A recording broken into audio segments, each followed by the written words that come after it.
और ये reversal zone ही मुझे दिख रहा है, तो मैं आपसे रिक्वेस्ट करूँगा कि आप मार्केट को थोड़ा-सा समझिए, ऑब्ज़र्व करिए, उसके बाद में कुछ प्लान करिए। नहीं समझ में आता है तो आप प्लीज़ मुझसे पूछिए कि मार्केट में मेरा पॉइंट ऑफ व्यू क्या है, शायद उससे आपके पॉइंट ऑफ व्यू, आपके डाउट्स क्लियर हो सकें। तो प्लीज़ आप क्वेश्चन करिए, प्लीज़ वीडियो को लाइक, सब्सक्राइब, कमेंट करिए भाई। मैं बहुत एफर्ट्स मार रहा हूँ जिससे मैं किसी न किसी के काम आ सकूँ, ठीक है? क्योंकि अगर मैं किसी का काम आऊँगा तभी कोई मेरा काम आ सकता है। मेरा आपसे निवेदन है कि वीडियो अच्छी लगी हो तो लाइक करें, फॉलो करें, सब्सक्राइब करें।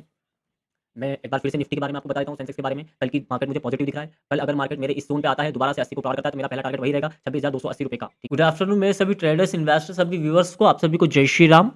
मार्केट की बात कर लेते हैं। कल सेंसेक्स एक्सपायरी में क्या हो सकता है, और कल जो हमने वीडियो में जो हमने ट्रेड प्लान कराई थी बीटीएसटी, उसकी भी बात कर लेते हैं। मैंने आपको कहा था कि मैं जो है मार्केट को बाइंग साइड में देख रहा हूँ।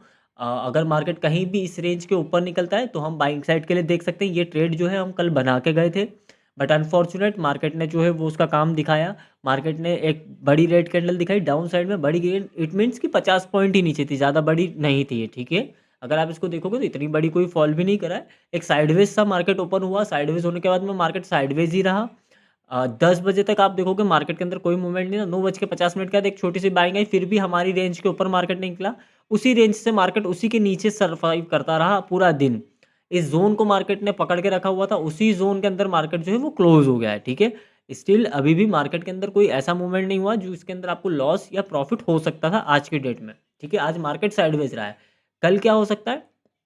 कल के लिए भी मैं आपको एक बहुत बढ़िया चीज़ बता देता हूँ कि अभी मार्केट को आप डाउन साइड में मत देखो। मैं आपको बोल रहा हूँ कब से, मैं आपको ट्यूसडे से मार्केट के बारे में यही बता रहा हूँ, ठीक है। अभी भी आप डाउन साइड के लिए मत देखो। अभी जब तक मार्केट 26,100 को ब्रेक ना कर जाए, या मार्केट अप साइड में हमारा जो ये जोन है इसको ना निकाले, जहाँ तक मुझे उम्मीद है मार्केट पॉजिटिव ही हो सकता है। मार्केट यहाँ से अप ही जा सकता है। क्यों? क्योंकि यहाँ पे एक मार्केट के पास बहुत अच्छी अपॉर्च्युनिटी है बाइंग साइड में जाने के लिए, क्योंकि कोई भी ना गैप है, ना कोई नीचे मार्केट के पास में कुछ ऐसा सेंटिमेंट मार्केट ने छोड़ रखा है कि जो इसको मार्केट पिकअप करने के लिए आ जाए, ठीक है। यहाँ पे एक ज़ोन आपको ये दिख रहा है, बट अभी मार्केट के पास बाइंग साइड में जाने के लिए बहुत अच्छी अपॉर्च्युनिटी है, जिससे हम 26,500 27,000 के लिए निफ्टी को आने वाले कुछ महीनों में देख सकें। तो ये ही ज़ोन है कि जहाँ से मार्केट अप साइड में निकल सकता है। अगर मार्केट को इतने दिन से साइडवेज़ रखा हुआ है, तो हमको एक फ्रेश बाइंग जो है मार्केट के अंदर देखने के लिए मिल सकती है। अब ये कल की डेट में अपने को मिल जाए या फ्राइडे तक मार्केट के अंदर मिल जाए, अभी भी मेरा स्ट्रांगली मार्केट को मैं बाइंग साइड में देख रहा हूँ।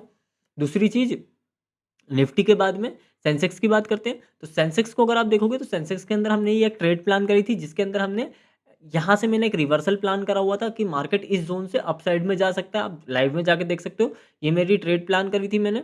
यहाँ पे आप देखोगे तो मार्केट ने एक बढ़िया ग्रीन कैंडल बनाई। मैंने जिस भी व्यक्ति ने जो मेरी लाइव के अंदर मेरी ट्रेड देख के एकदम से जंप करता है, तो मैंने उसके लिए जो यहाँ पे इसको stop loss cost to cost का बता दिया था। कॉस्ट टू कॉस्ट बताने के बाद में मार्केट ने वापस एक फॉल दिखाया, फिर एक ग्रीन कैंडल दिखाई, और फिर मार्केट अपसाइड में गया। बट आपको मैं यहाँ पे एक बहुत अच्छी चीज़ दिखाता हूँ, जो आपको समझ में आएगी कि इस मार्केट में ट्रेड करके प्रॉफिट किसी का भी नहीं हुआ है। मेरा भी नहीं, ऑप्शन ट्रेडर का भी नहीं, सिर्फ फ्यूचर बायर्स का जो है वो प्रॉफिट इसके अंदर हो सकता था। कैसे हो सकता था? देखिए वीडियो में मैं आपको बताता हूँ। अब मैं आपको इसमें बहुत अच्छे से समझा देता हूँ। ये हमारी ट्रेड बनी थी, ये ट्रेड बनी। ट्रेड बनने के बाद में ये हमने प्लान करा था।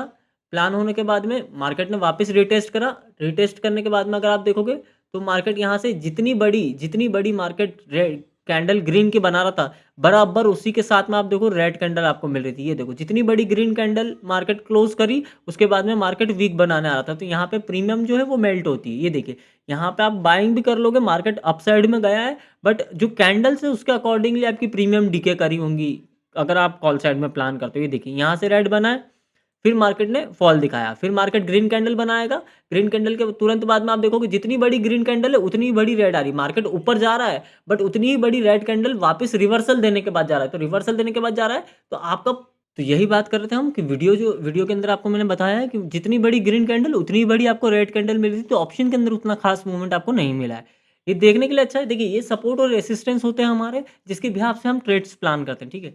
तो ये मैं लाइव में आपको बताता रहता हूँ। अगर आपको भी ऐसा कुछ एजुकेशन, देखिए मैं जहाँ भी कोई भी अगर आपको सेंटीमेंट दिखा रहा हूँ ना, अगर वो ब्रेक होगा तो आपको एक अच्छी रेंज मार्केट दिखाएगा। अगर वो ब्रेक नहीं होगा तो फिर वो मार्केट आपको मेरे अगेंस्ट जाता हुआ नहीं दिखेगा, ठीक है।